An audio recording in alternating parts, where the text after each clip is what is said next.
Xin chào các bạn, trong video lần trước tôi có đưa ra một giả thuyết nói về đặc trưng của món ăn của Trung Hoa, Việt Nam, Nhật Bản và Hàn Quốc. Và trong video tiếp theo tôi sẽ từng cái nói về đặc trưng của món ăn của những quốc gia này có phản ứng gì về văn hóa thẩm mỹ của họ. Và trong video hôm nay tôi sẽ bắt đầu từ Nhật Bản. Đặc trưng của món ăn Nhật Bản là quy trọng kỹ năng dùng rau. Tại vì món ăn Nhật Bản là nổi tiếng là vì có làm sashimi rất ngon. Và theo tôi, đó có liên quan đến một văn hóa thẩm mỹ của họ. Đó chính là Monono Aware. Nếu viết thành tờ Hán Việt thì sẽ là vật ai. Nhưng nếu phiên dịch sang tiếng Việt hiện đại, theo tôi thì sẽ là sự tăng thân của vạn vật. Và tôi phải nhấn mạnh một điều là tôi không phải là một người nhà nghiên cứu đồ ăn. Cho nên video của tôi không phải là giới thiệu đồ ăn. Tôi chỉ là dự kiến đồ ăn để suy luận văn hóa ở đằng sau thôi. Hy vọng các bạn thông cảm và quay tiếp video này. Cảm ơn các bạn. Các bạn thân mến, nhắc đến Nhật Bản, tôi tin rằng chắc chắn sẽ có nhiều nghĩ đấy ăn sashimi và samurai. Và theo tôi, hai cái này có một chút liên quan. Đầu tiên, vào ngày xưa không phải là mỗi người Nhật Bản đều có thể ăn sashimi. Tại vì ngày xưa không có tủ lạnh, cho nên chỉ có những người Nhật Bản là sinh sống gần biển mới có điều kiện ăn sashimi. Tại vì ăn sashimi là ăn cá sống. Nhưng dù sao từ thế kỷ 17, sashimi đã trở thành một món ăn phổ biến ở Nhật Bản rồi. Và cũng có một điều là thật ra không phải chỉ có Nhật Bản có truyền thống ăn sashimi, tức là không chỉ có Nhật Bản có truyền thống ăn cá sống. Ví dụ người Eskimo cũng có ăn cá sống. Người Eskimo sinh sống gần Bắc Cực rất là lạnh, không có vi khuẩn, cho nên ăn cá sống rất hợp lý. Người Bắc Âu cũng có ăn cá sống, khu vực đó rất là lạnh, cho nên ăn cá sống cũng rất hợp lý. Nhưng mà so sánh với Nhật Bản, tất nhiên sashimi của Nhật Bản là nổi tiếng nhất, tức là cá sống của Nhật Bản là nổi tiếng nhất. Tôi tin rằng nhắc đến sashimi, người ta không chỉ nghĩ đây có một đĩa, ở trên đó có mấy mẻ sashimi, không đơn giản như vậy. Tôi tin rằng người ta cũng sẽ nghĩ đây một hình ảnh, trong đó có một người bếp đang cắt sashimi. Đối với nhiều người, coi người bếp cắt sashimi là một chuyện rất thú vị. Hình như ăn sashimi không chỉ là dùng miệng ăn, cũng có thể dùng mắt ăn. Sashimi là một món ăn nhìn rất đơn giản, tại vì chỉ có một mình thôi, không có ăn cùng với đồ ăn khác. Và sự quan trọng nhất là hoàn toàn dựa vào người bếp có biết cắt thịt cá hay không. Thậm chí vì cắt thịt cá, người Nhật Bản có dùng rau đặc biệt, đó là rau sashimi. Đó đặc biệt dài và mỏng, chuyên môn cho cắt sashimi. Và kỹ năng cắt sashimi phải huấn luyện nhiều năm mới có thể nắm bắt được. Và nếu cắt sai rồi thì rất khó có thể giải cứu, không thể làm gia vị để giải cứu, chỉ có thể trực tiếp bỏ đi hoặc lấy đi làm món ăn khác. Nói chung sashimi là ngon hay không là hoàn toàn dựa vào sự phán đoán của người bếp. Tức là từ chỗ nào đưa rau cắt thành công hay thất bại là quyết định trong một khoảnh khắc rất ngắn. Theo tôi đó rất tương tự với chết hộ của samurai, tức là chết hay sống cũng là quyết định trong một khoảnh khắc rất ngắn. Các bạn thân mến, tôi tin rằng các bạn đều biết samurai là gì. Samurai tức là võ sĩ của Nhật Bản, nhưng họ không chỉ là giỏi võ nghệ, họ thật ra là quý tộc. Tức là họ sinh ra thì có số phận làm quan rồi, nhưng họ có số phận làm quan cũng có ý là họ có số phận hy sinh mình.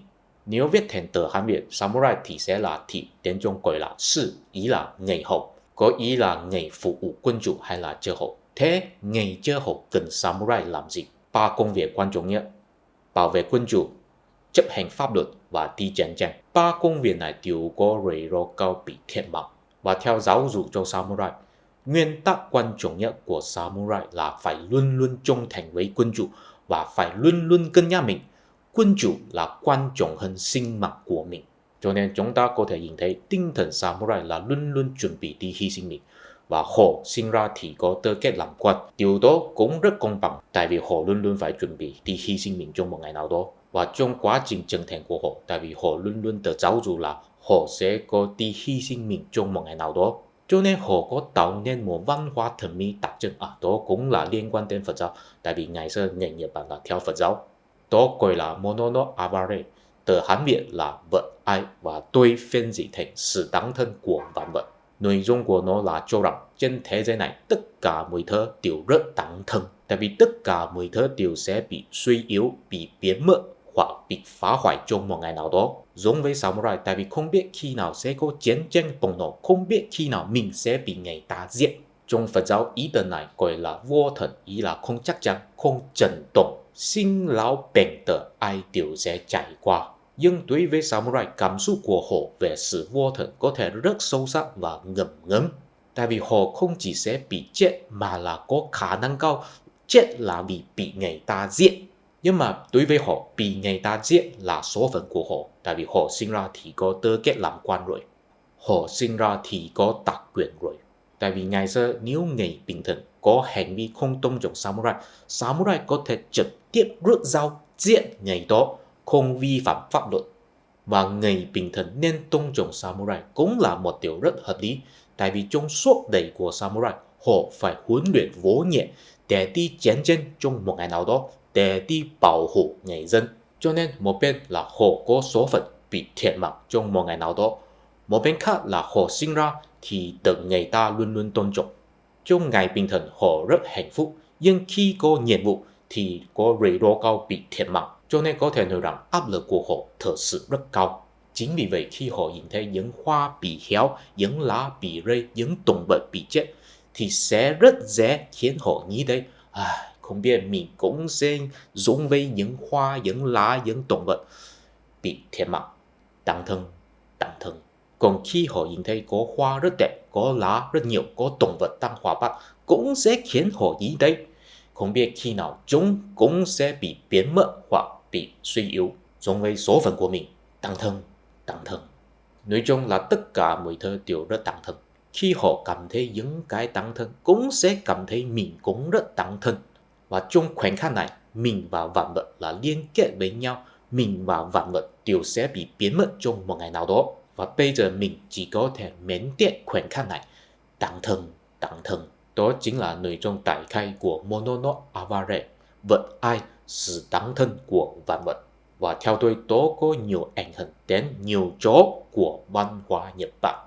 Tất nhiên, đó là bao gồm văn hóa thẩm mỹ của Nhật Bản. Và theo tôi, khi người bếp làm sashimi, họ thật ra có thể hiện một phần của triết học Monono Avare, sự đáng thân của vạn vật.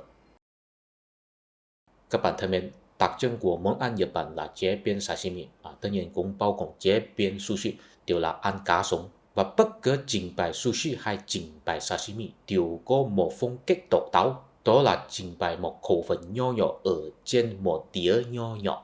Ví dụ ngay cả có người khách đặt nhiều đồ ăn nhưng mà người bếp sẽ không đặt tất cả đồ ăn ở trên một đĩa. Tất nhiên trong món ăn Nhật Bản cũng có biện pháp là đặt tất cả đồ ăn ở trên một nơi. Ví dụ đặt đồ ăn ở trên thuyền sashimi, nhưng mà đó là vì thể hiện sự xa xỉ, không phải là phong cách điển hình của món ăn Nhật Bản. Phong cách điển hình là một khẩu phần nho nhỏ ở trên một đĩa nho nhỏ. Và phong cách này có thể để lại một ấn tượng cực đơn giản cho người ta. Và ấn tượng cực đơn giản này cũng không chỉ hẳn về sự trình bày đồ ăn, cũng bao gồm chế biến đồ ăn. Tất nhiên chế biến sushi hay sashimi phải trải qua nhiều công việc, phải để thịt cá lên men một đoạn thời gian, phải cắt cá, phải lọc xương, phải nấu cơm, vân vân. Nhưng khi đi ăn ở quán ăn Nhật Bản, người bếp sẽ cho người khách thấy họ chế biến đồ ăn như thế nào. Nhưng họ chỉ cho người khách thấy công việc cuối cùng, đó là cắt sashimi hay nêm sushi, đó là công việc cuối cùng. Và công việc này nhìn rất đơn giản, tất nhiên phải huấn luyện nhiều năm mới có thể nắm bắt được. Nhưng dù sao khi người bếp trình bày cho người khách thấy, toàn quá trình là rất ngắn, cũng để lại một ấn tượng cực đơn giản cho người ta. Theo tôi, đó chính là liên quan đến văn hóa thẩm mỹ của Nhật Bản, Monono Avare, sự đáng thân của vạn vật.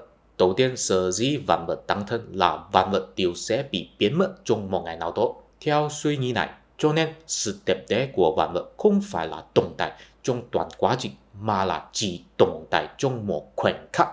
Và người Nhật có một tâm tưởng rất đặc biệt. Khoảnh khắc đẹp đẽ nhất của vạn vật chính là khoảnh khắc cuối cùng của vạn vật.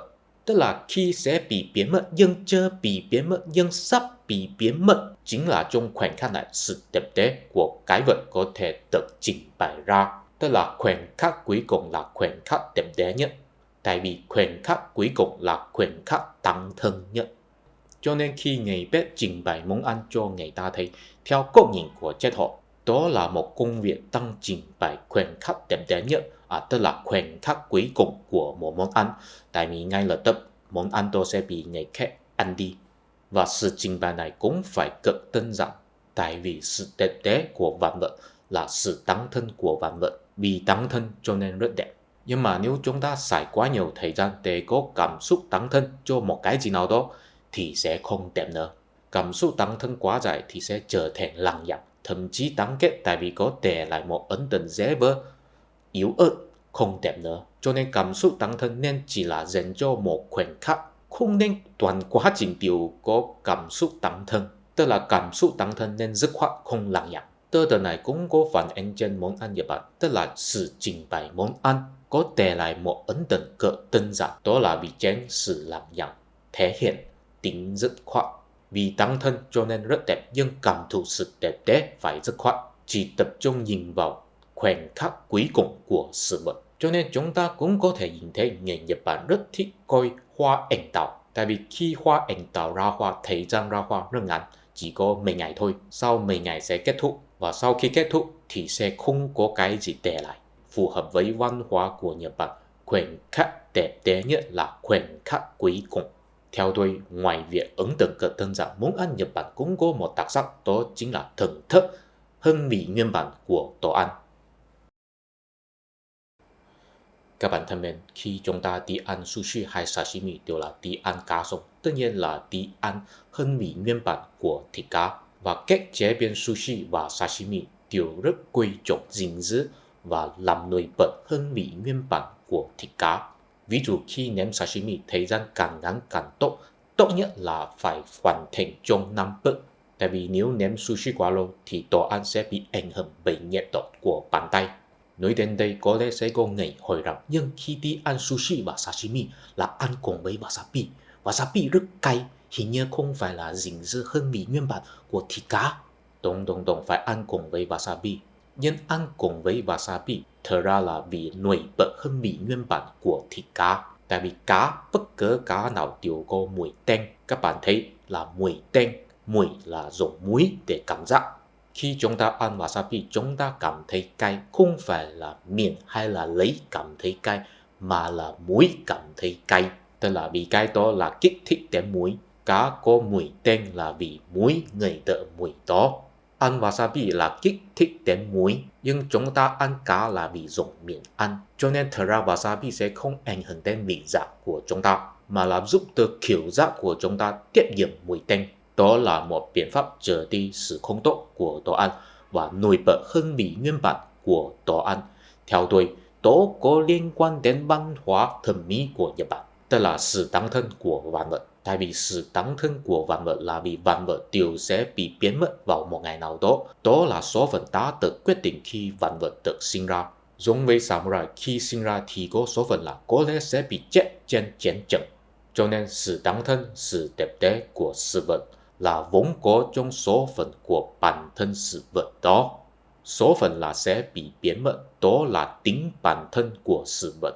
Phản ánh trên món ăn Nhật Bản, khi người biết chế biến đồ ăn là phải gìn giữ hương vị nguyên bản của đồ ăn. Đó chính là muốn trình bày tính bản thân của đồ ăn. Khi chúng ta ăn đồ ăn cũng là thưởng thức tính bản thân của đồ ăn. Cho nên tổng thể chúng ta có thể cảm thấy được sự tán thân, sự đẹp đẽ và số phận và tính bản thân của đồ ăn. Đó chính là văn hóa Mono Abare, sự tán thân của vạn vật.